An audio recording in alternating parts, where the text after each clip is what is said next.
오시느라고 수고 많았습니다.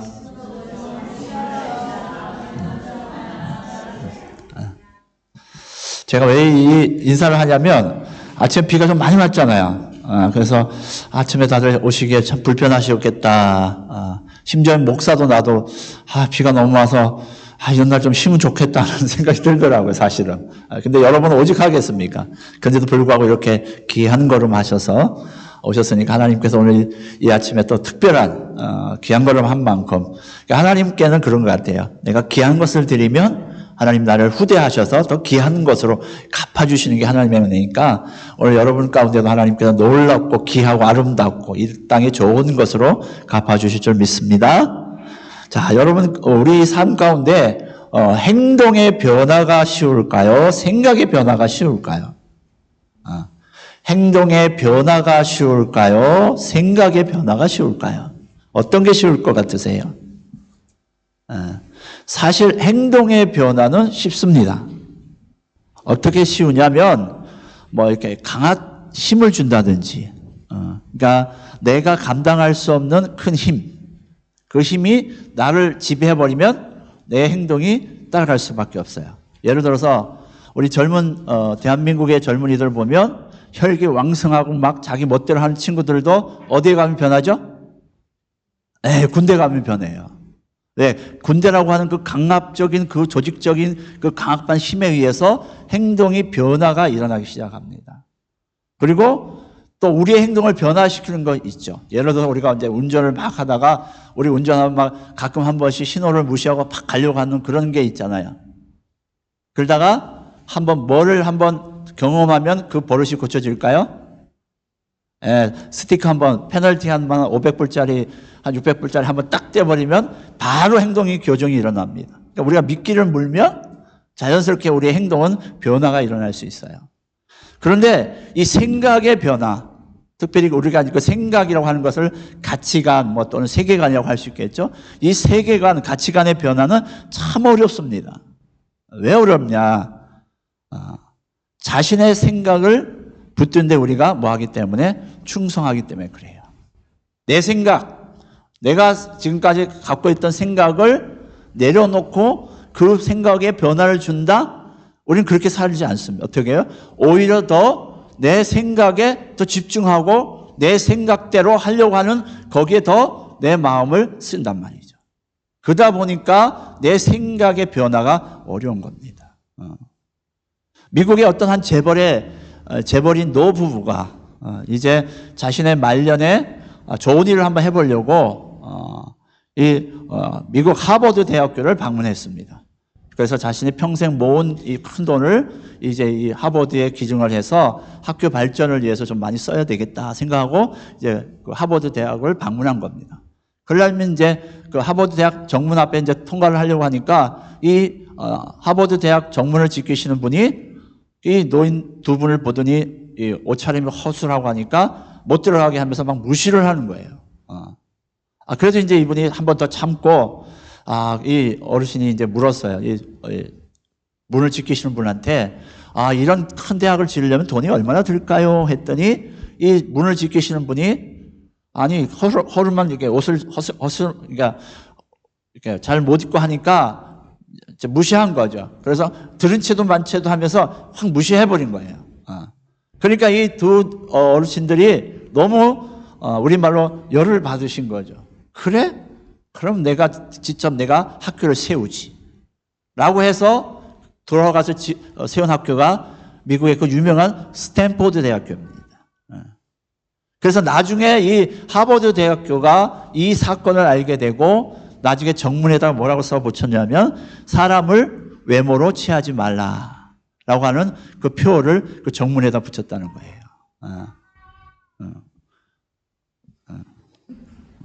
알겠습니다, 검사님. 제가 최대한 빨리 끝내겠습니다. 빨리 끝내세요. 그러시는 거예요.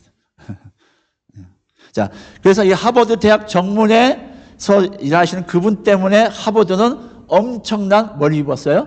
손해를 입은 거예요. 그러니까 우리가 보이는 것만 가지고 살아갈 때 우리가 겪게 된 여러 가지 어려움과 또 손해와 또 편견이 있을 수밖에 없다.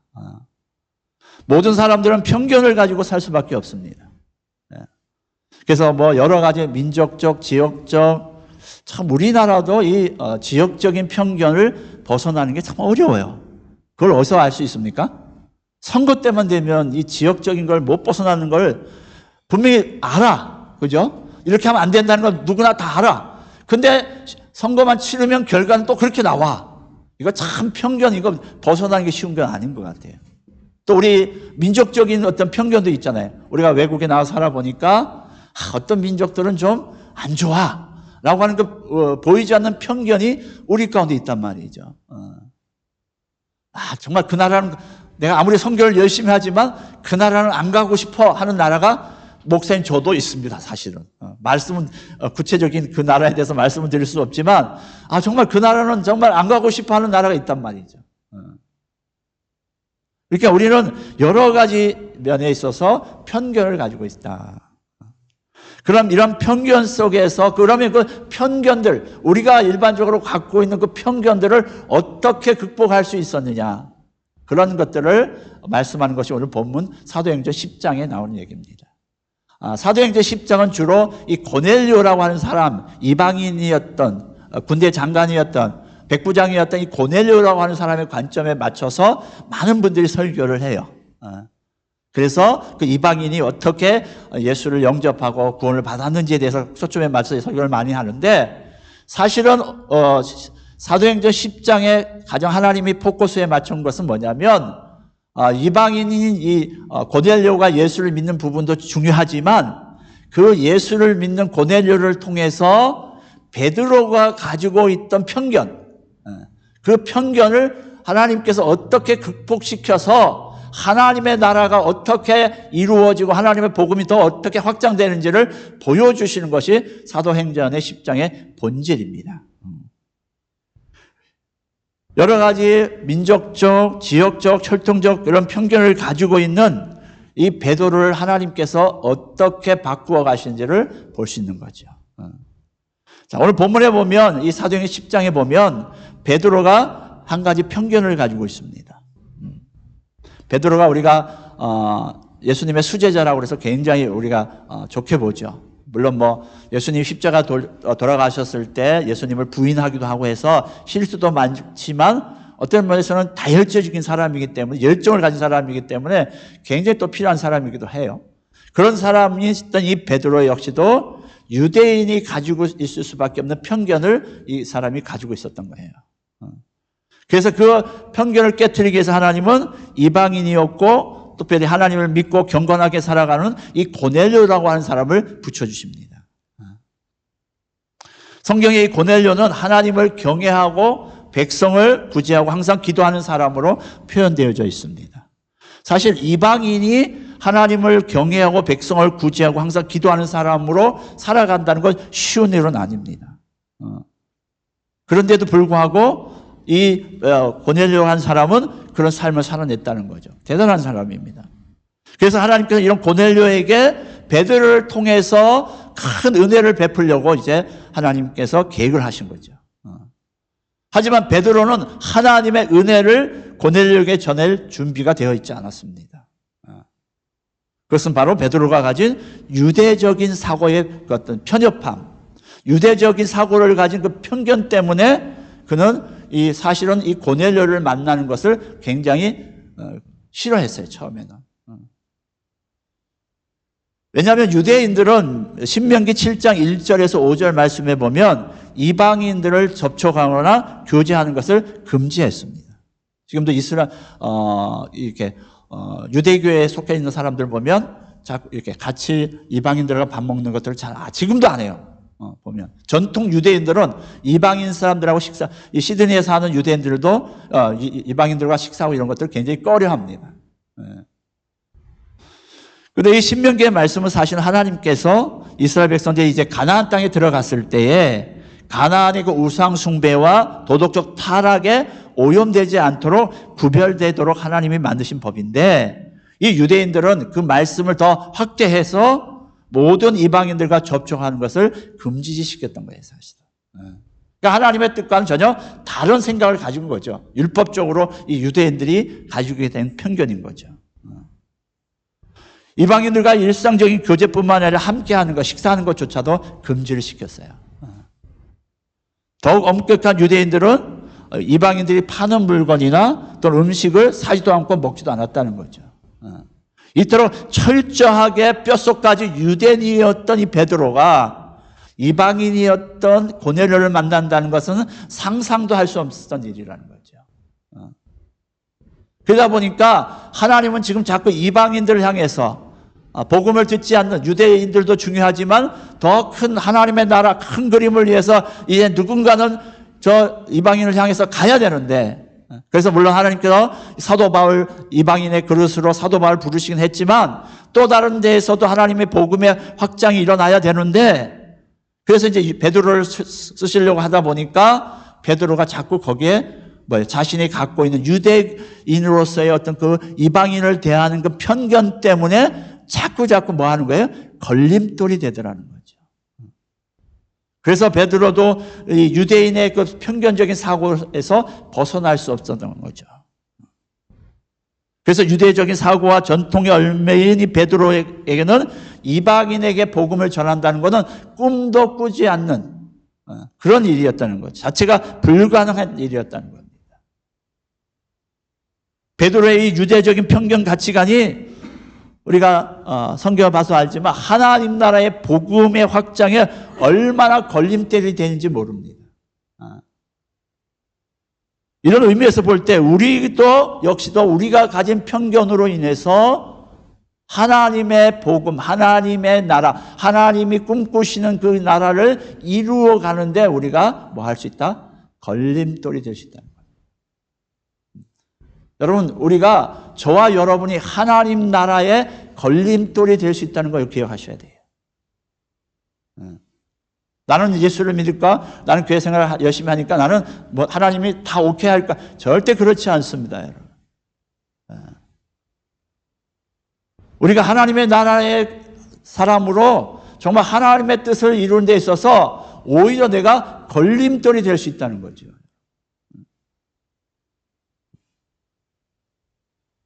왜 그렇습니까? 내가 가진 가치관, 내가 사람들을 보는, 영혼들을 바라보는 내 안에 있는 편협적인 생각을 가지고 있는 한은 하나님 나라를 이루어가는데 걸림돌이 될 수밖에 없다는 거예요. 누구처럼? 오늘의 베드로처럼. 그러니까 우리가 하나님의 나라를 생각하고 하나님 나라를 꿈꾸고 복음에 대해서 헌신하고 하나님의 종들 부르심을 받았지만 내 자신이 내 생각에 그 편협한 생각에 머물러 있으면 결코 하나님 나라를 사용하실 수 없을 뿐만 아니라 자꾸 하나님의 나라의 복음의 확장에 걸림돌이 될 수밖에 없다는 거예요. 그래서 내 인격, 내가 생각하는 거, 내가 말하는 거, 내 언어 이런 모든 것들이 아름답게 쓰여져야 하나님의 나라 확장이 이루어지는데, 그래서 우리를 뭐라고 얘기합니까? 우리를 작은 예수다 그런 말 하죠. 우리는 예수님을 뭐 하는 거예요? 대표하는 사람들입니다. 그렇죠? 그래서 우리의 말이나 생각이나 언어나 이런 데에서 뭐가 나와야 돼요? 예수의 생각과 예수의 모습과 예수의 언어 이런 것들이 나와야 되는데 내가 예수를 믿는다고 하면서도 전혀 그런 건 나타나지 않고 오히려 뭐 해요? 세상 사람들과 별 다를 게 없고 세상 사람들이 가지고 있는 가치관 그대로를 가지고 있고 말하는 것도 그대로 하고 그대로 뭔가를 세상 사람들과 분별되지 않는다면 오히려 차라리 내가 예수를 안 믿는 것이 더 나을 수도 있다는 거죠.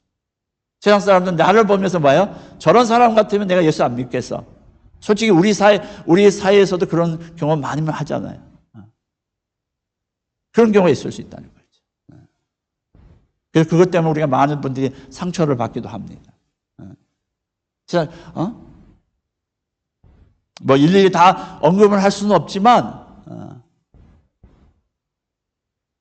어찌 보면 지금의 이 시대가 어두워지고 이 시대가 점점 힘들어지는 것도 누구의 책임이다?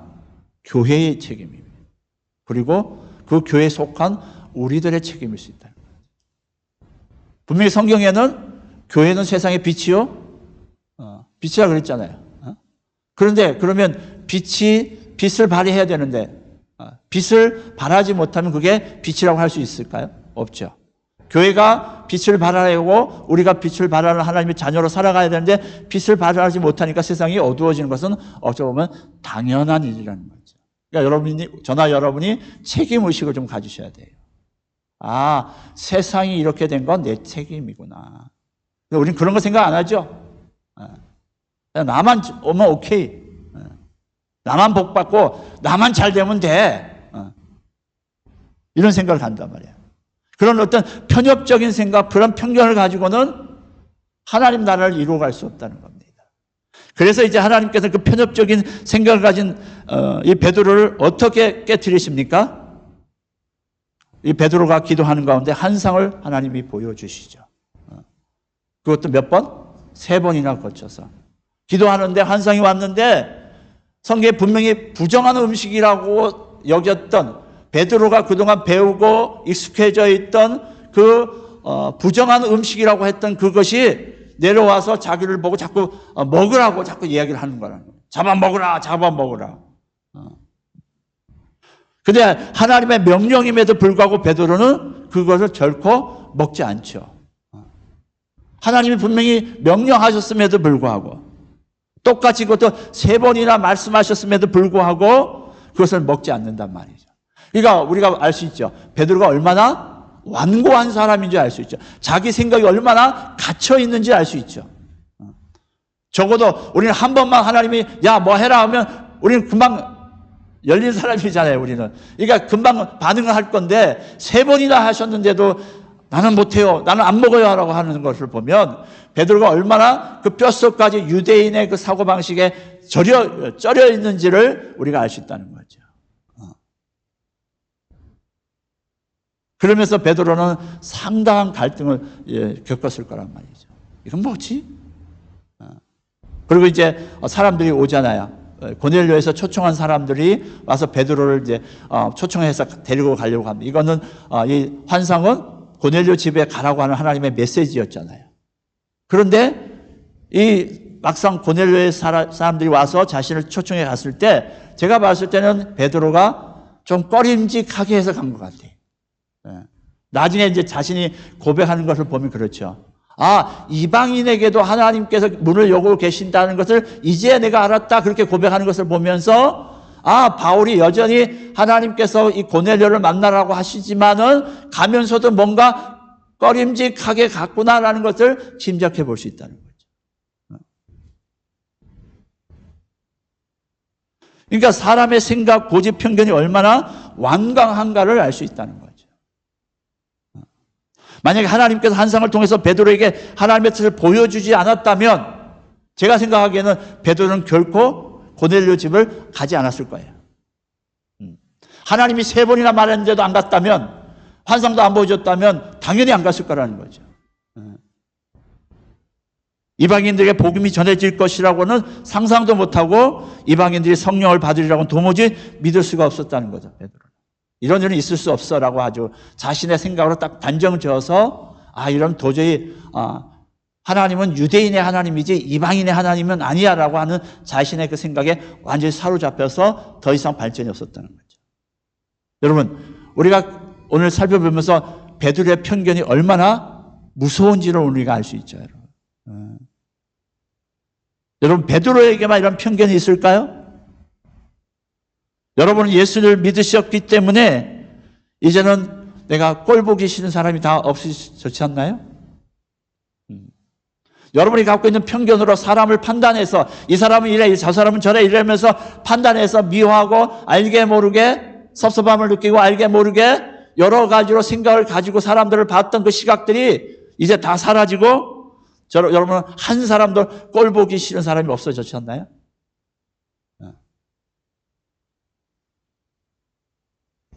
또 미운 사람, 정말 저 사람 없었으면 좋겠어라고 하는 사람들이 여러분의 그 시야에서 생각에서 다 떠나가셨나요? 예수 믿으신다면서요. 하나님 자녀시라면서요. 우리가 예수를 믿는다는 건 뭘까요? 마음에서 정말 예수님을 믿었다 하고 하는 그 믿음의 증거가 뭐냐고요. 우리는 뭐가 달라져야 돼요? 사람을 보는 눈이 달라져 있어야 된다는 겁니다.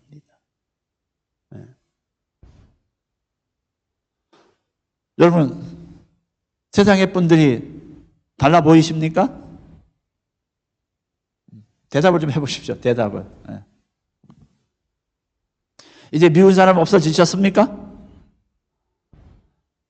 목사님 왜 그런 걸 또 무술세요? 또 마음이 그렇지 않아도 심란한데 또 그것까지 또 심란하게 만들면 어떡해요 또. 근데 우리가 우리 안에 내가 예수를 믿는다고 하면서 여전히 사람 보는 눈이 편견이 얼마나 많은지 모릅니다. 사실 고백이지만 저도 편견이 있습니다.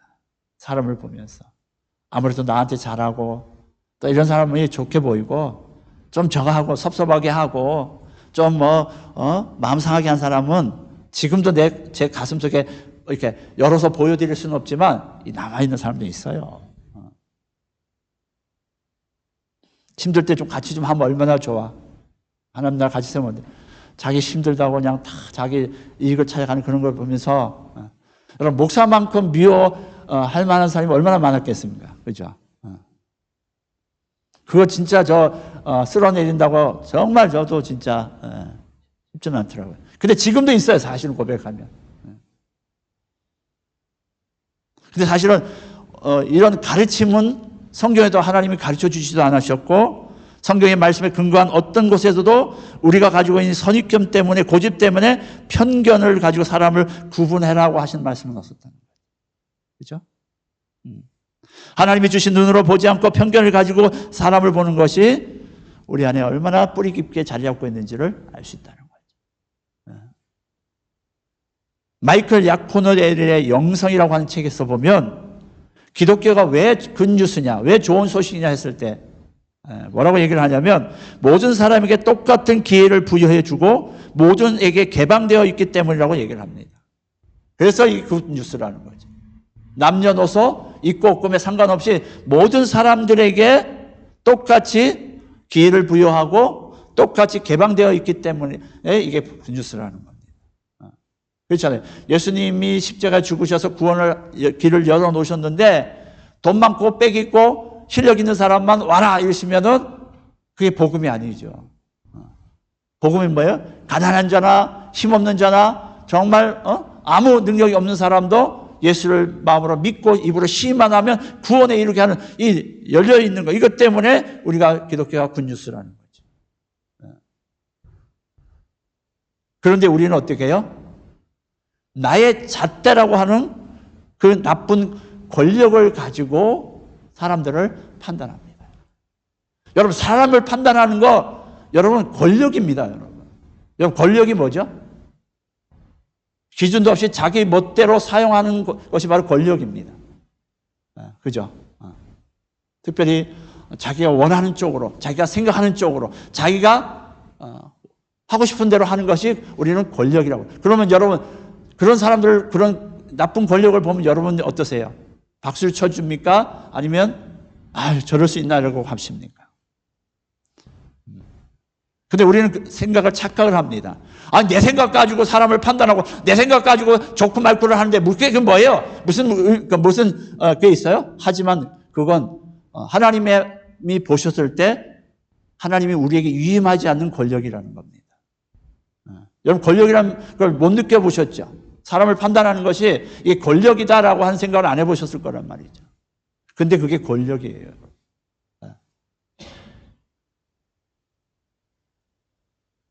근데 중요한 건 뭐예요? 그래서 오늘 베드로 역시도 자신의 권력을 가지고 고넬료를 판단한 거죠. 이방인은 안 돼. 이방인에게 복음은 역사할 수 없어. 성령의 역사는 일어날 수 없어. 그렇게 자기 권력을 마음껏 휘두른 겁니다. 그런데 하나님이 말씀이 임할 때 베드로 자신이 어떻게 해요? 자신의 권력을 내려놓게 되는 거예요. 오늘 사도행전 10장 28절에 보니까 하나님께서 내게 지시하사 베드로에게 하나님이 지시하사 아무도 속되가 하거나 깨끗하지 않다 하지 말라 하시기로. 그때 이제 베드로가 깨닫는 거예요. 야, 내가 속되다고 하지 않는데 내가 판단하지 않는데 내가 뭐라고 하지 않는데 내가 뭐라고 기준을 세우지 않는데 네가 왜 기준을 세우고 네가 왜 판단을 하고 네가 왜 네 눈으로 판단을 해서 그렇게 하냐라고 하셨을 때 베드로가 자신의 그 권력을 내놓더라 그 말입니다. 주님도 우리에게도 우리의 잣대를 사용하는 그 권력을 사용하지 말라는 거예요. 예수님이 이 땅에 오셔서 하신 것은 뭐냐면 차별이 아니라 뭐예요? 포용이었다는 겁니다. 예수님은 왕이십니다. 얼마든지 차별하실 수 있어요. 하지만 그분은 차별하지 아니하시고 포용하셨다는 겁니다. 심지어는 자신을 십자가에 못 박은 사람들조차도 포용하셨다는 겁니다.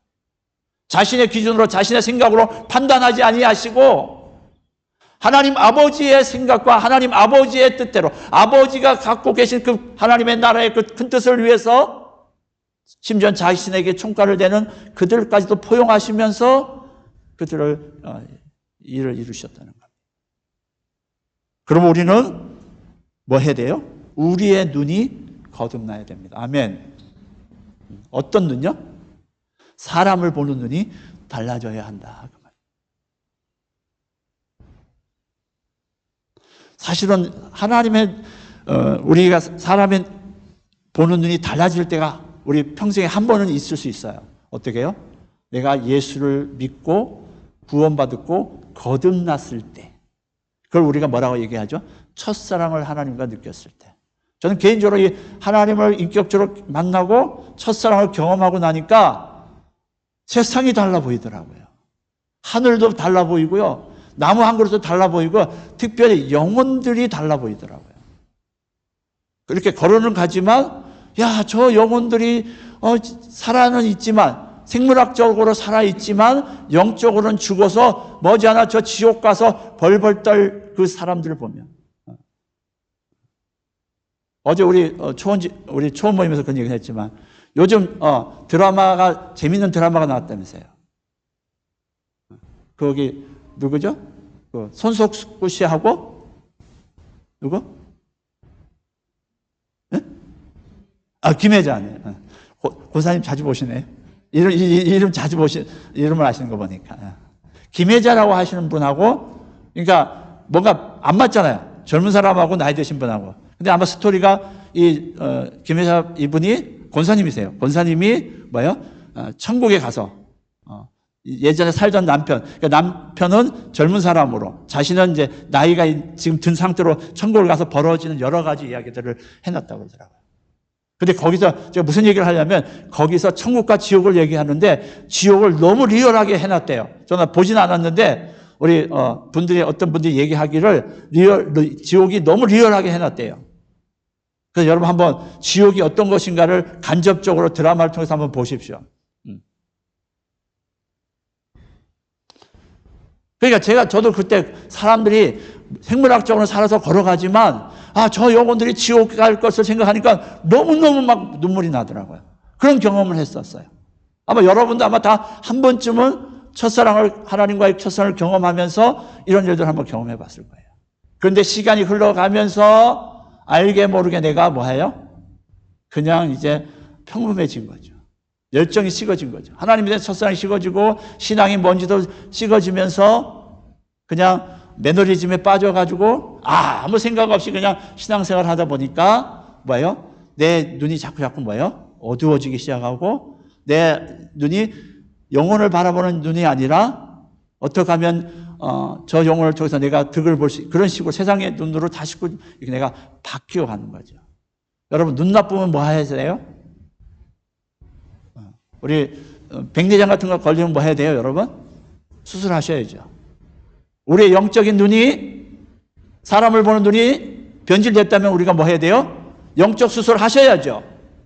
아멘? 왜 눈은 내가 보는 사람이 달라졌는데 생물학적인 눈이 안 보이면 수술을 하시면서 왜 영적인 눈을 수술을 안 하십니까?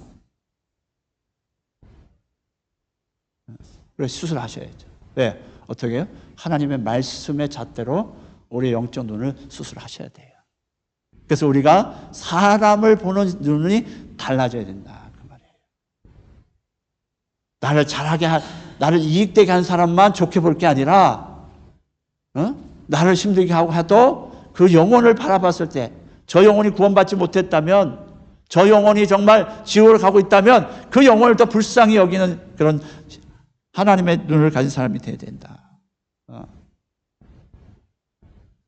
그래서 우리가 편견에서 벗어나기 위해서는 하나님의 말씀이 절대적으로 필요한 겁니다.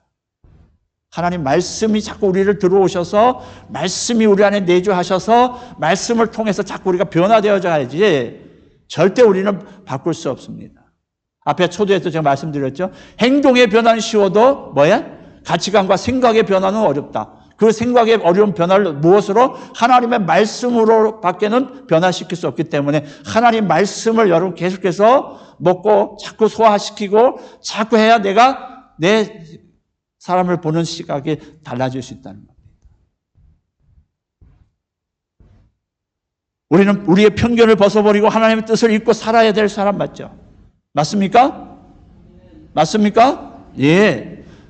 로마서 12장 1절에 보니까 우리가 드릴 영적 예배에 대해서 말씀을 하고 있는데 로마서 1장 12장 1절에 뭐라고? 우리의 몸을 영적 예배로 드려라 그렇게 얘기합니다. 그러면서 그 영적 예배에 드릴 제물이 뭐냐? 여러분 예배에는 뭐가 필요하죠? 제물이 필요합니다. 구약에는 그래서 양과 소나 이런 것들을 잡아서 드렸고 신약에는 그 양과 소를 대신해서 누가? 예수 그리스도께서 우리의 제물이 되어 단번에 한 번에 제물이 되어 주셨기 때문에 우리가 제물 없이 와서 예수를 통해서 예배를 드리는 것뿐이지 예배를 드릴 때는 반드시 뭐가 필요하다? 제물이 필요합니다. 그런데 로마서 12장 2절에서 우리가 드릴 영적 예배의 제물이 뭐냐고 했을 때에 12장 2절에 이렇게 말씀합니다. 너희는 이 세대를 본받지 말고 오직 마음을 새롭게 함으로 변화를 받아 이렇게 되어 있어요. 하나님의 선하시고 기뻐하시고 온전한 뜻이 무엇인지를 분별하도록 하라 했을 때에 뭘 하라고요? 마음을 새롭게 함으로 변화를 받아. 이게 영적 예배의 제물이라는 겁니다. 그렇다면 마음을 새롭게 함으로 변화를 받지 않고 우리가 예배를 드린다? 그럼 우리의 예배는 하나님이 기뻐하신 영적 예배가 될 수 없다는 얘기입니다. 그래서 우리가 매주 드릴 때마다 우리의 새로운 생각의 변화, 사람들을 바라보는 우리의 시각, 우리의 생각들을 변화시켜서 하나님 앞에 우리가 예배를 드릴 때 우리가 영적 예배가 될 수 있다는 겁니다. 이 말을 좀 바꾸어서 말하면 새로운 생각의 변화의 제물이 없다면 우리는 하나님이 기뻐하신 예배를 드리고 있지 않다라고 생각합니다. 지난주에 제가 우리 한국에 계신 어떤 목사님하고 통화를 할 기회가 있었습니다. 이분도 가정교회를 하시는 분이에요. 그런데 지금 그 교회가 큰 어려움에 처해 있어요. 왜 그러냐 했더니 어떤 싱글 목장의 한 초혼지기까지 했던 분인데 그러니까 싱글이니까 혼자 살겠죠. 혼자 살다가 하니까 이제 열심히 잘했대요. 그러다가 뭔가 이제 힘들고 그러니까 초혼지기를 내려놓고 이제 목장에만 참여하고 뭐 그랬다고 하더라고요. 그래서 이제 그런가 보다 했는데 이분이 어느 이제 타 지역에 갔는데 아마 조금 이제 그 뭐 젊은 싱글이다 보니까 뭐 애인하고 같이 갔든지 어떤 뭐 갔겠죠. 가서 이렇게 좀 그 공공장소에서 뭐 좀 진한 애정 행각을 좀 한 것 같아. 근데 그걸 그냥 아무도 몰랐으면 괜찮은데 누군가가 그거를 사진을 찍어서 그 교회 사이트에 올려놓은 거예요. 아니 목사님한테 보고를 한 거예요. 이래도 됩니까? 뭐 이런 식으로. 그러니까 이제 목사님이 자신이 한국에서 그래도 가정교회를 열심히 하고 가정교회 아주 본이 된다라고 하는 그런 교회를 하고 있는데 이런 게 오니까 목사님 입장에서는 좀 당황스럽잖아요. 그래서 교회 카톡에다가 올린 거예요. 우리는 공인들입니다. 그렇죠? 사실 우리도 공인이죠, 여러분. 여러분 세상 사람들이 여러분 예수 믿는 거 다 아시죠? 그러니까 우리는 공인이에요. 누구를 대표하는? 예수님을 대표하는 공인들이에요, 여러분. 우리가 공인인 걸 여러분 꼭 인정하셔야 돼요. 그래야 우리가 어쨌든 그래서 그분도 그래서 목사님이 우리가 세상의 공인이니까 이런 걸 좀 우리가 좀 삼가하면 좋지 않을까요? 좀 은혜스러웠으면 좋겠습니다라고 올렸대요. 그러니까 다른 이제 뭐 건강한 목장의 목자 목녀들은 그렇죠 목사님 이걸 우리가 좀 경각심을 가져야 되겠죠 뭐 이렇게 해서 했대요. 그런데 본인은 뭐 했다는 거야? 열받았다는 거예요. 이럴 수 있냐 이거지. 이거 뭐 별일도 이걸 왜 이런 식으로 하냐면서, 그러면서 거기까지 괜찮아. 분노할 수 있겠죠.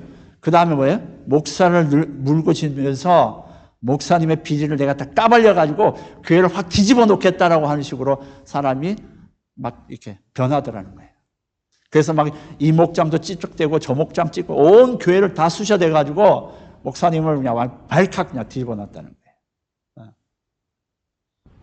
여러분, 제가 왜 이런 말씀을 드리는지 아십니까? 목자, 목녀를, 그래도 우리가 가족교회를 해봐서 알지만, 목자, 목녀라고 하면 어느 정도 우리가 교회적으로 인정하고 저분 같았으면 한 영혼을 위해서 얼마든지 잘 세워할 수 있겠다라고 해서 세워드리는 거잖아요. 믿고 맡기는 거잖아요. 그것도 또 목자, 목녀를 지나서 초혼지기까지 하신 분이에요. 초혼지기가 어떤 역할을 하시는지 다 알잖아요. 우리도 초혼지기가 있으시니까.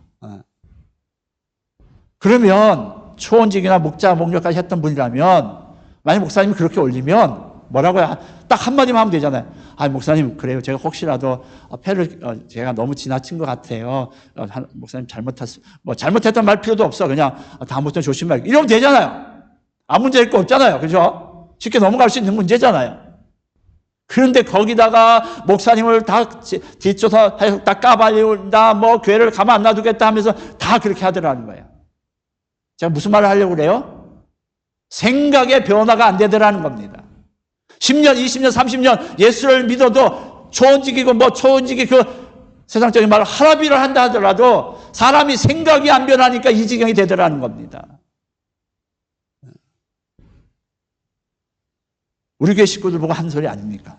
괜히 제가 열받아가지고 지금 그 목사님 얘기를 듣고 나니까 제가 괜히 열받아가지고 말이야. 생각이 안 변해요. 생각이 안 돼요. 직분이 문제가 아니라니까요. 모르지, 우리 가운데도 이제 어느 시점 되면 또 뭐 이상한 마음 들어가지고 전 목사 뒤를 한번 캐보자 해가지고 막 뒤집어 놓으실 분이 있을랑가 모르겠습니다. 그래도 어쩔 수 없습니다. 저는 캥기는 거 없으니까. 생각이 안 변하니까, 가치관이 안 변하니까 아무리 좋은 직분, 아무리 좋은 걸 갖다 줘도 감당을 못 하더라는 겁니다. 그래서 뭐 하였겠죠? 그럼 말 한마디 하는 게 그래 어렵습니까? 목사님, 다음부터 조심할게요. 제가 조금 지나치는 것 같아요. 그럼 그거 다 끝나는 거 아닙니까? 정말 성숙됐다면, 정말 우리가 하나님 앞에서 영혼고나의 죄를 삼는 그런 일들을 사명 감당하려고 한다면 먼저 인격적으로 뭔가 변화가 일어나야 되지 않을까요? 그래야 거기에 정말 직분을 잘 감당할 수 있는 게 되는 거 아닙니까? 우리도 마찬가지입니다, 사실은. 우리가 신앙생활 10년, 20년 하고 직분 받고 목사라고 해도 그거 별로, 목사 그거 중요한 거 아닙니다. 순간에 어떻게 변할지 모르는 게 우리 인간의 모습이니까요. 나 자신의 생각을 깨트리는 그런 생각에 회심이 없으면, 그런 영적 재물이 없으면 우리의 예배가 헛되다니까요. 백날 첫날 와서 앉아서 예배를 들어봐야 우리의 생각을 깨트리는, 하나님 말씀에 의해서 우리의 생각이 깨어지는 그런 하나님 앞에 드려지는 재물이 없다면 우리의 예배가 다 헛될 수 있다는 겁니다. 여전히 세상적인 시각으로, 세상적인 눈을 가지고 사람을 판단하고 그런다면 우리에게는 아무런 이 예배의 의미가 없다는 거죠. 재물을 예수님이 하나님이 귀하게 보시는데, 구약에 예배 드릴 때 하나님이 어떤가요? 흠없고 깨끗하고 이런 것만 하나님이 바치라고 재물에 분명히 규정되어져 있잖아요. 그래서 호세아서 같은 경우에는 뭐예요? 사람들이 예배가 형식적이 되어지니까 막 흠 있는 거, 막 이런 걸 갖다 하나님 앞에 드리니까 하나님이 나중에 뭐라고요? 야, 성전문 닫아라. 내가 저런 거 안 받는다, 내가. 흠 있는 거, 절린 거, 막 이런 거 하나님 앞에 드리기 시작하니까 하나님 예배를 좋아하시지만 흠 있고 절고 막 이런 자신들이 뭐라고 하나요? 쓸데없는 거, 자신들 건 좋은 거 갖다 쓰고 안 쓸데없는 거 하나님 앞에 드리니까 하나님이 야, 성전문 닫으라, 예배 필요 없다라고 말씀하시잖아요. 그러니까 우리가 변화되지 않는, 생각의 변화가 일어나지 않는 것을 가지고 하나님 앞에 드리는 것은 어쩌면 우리가 하나님이 참고 계셔서 그렇지, 야, 저 문 닫아, 이제 교회 문 닫아라고 하실 만큼의 그런 일이 될 수 있다는 겁니다. 여러분, 우리의 생각, 나의 시각, 나의 편견이 하나님의 생각, 하나님이 품으신 그 생각으로 바뀌어져서 날마다 나 자신이 깨어지는 거룩한 산 제물을 드리는, 그래서 세상 사람을 보는 우리의 시각이 달라지는 그런 체험이 있는, 살아있는 예배를 드리는 저 여러분 되시길 주의 이름으로 축복합니다. 네. 기도하십시다. 주님 감사합니다. 오늘 우리에게 복된 예배에 참여할 수 있도록 은혜 주시고, 또 말씀을 통해서 우리의 삶의 생각의 변화를 위해서 또 사람들을 향한 하나님의 시각을 가지고 하나님의 마음을 가지고 볼 수 있는 우리의 눈이 변화되는 아름다운 시간 되게 하여 주시니 감사합니다. 이번 주에도 우리가 수많은 분들을 만날 것인데 그 바라보는 우리의 눈이 변화되는 것을 체험할 수 있도록 오늘도 말씀이 우리 신비에 잘 새겨지게 하셔서 이 말씀 가지고 세상을 바라봤을 때, 한 분 한 분들을 바라봤을 때 그 속에 계신 예수 그리스도의 형상을 바라볼 수 있는 아름다운 눈을 가지고 내 생각, 내 편견을 가지고 사람을 판단하고 하는 것이 아니라, 쓸데없는 권력을 쓸 것이 아니라 하나님의 말씀을 가지고 한 영혼 한 영혼을 살려내는, 영혼 구원하여 제자 삼는 아름다운 영혼을 사랑하는 우리의 시각과 눈이 될 수 있도록, 그래서 주님의 마음을 시원케 드리는 한 주간 될 수 있도록 축복하여 주옵소서. 온전히 함께 해주실 믿고 감사하며 우리를 권하신 예수님의 이름으로 감사하며 기도하옵나이다. 아멘. 다 같이 일어나시겠습니다.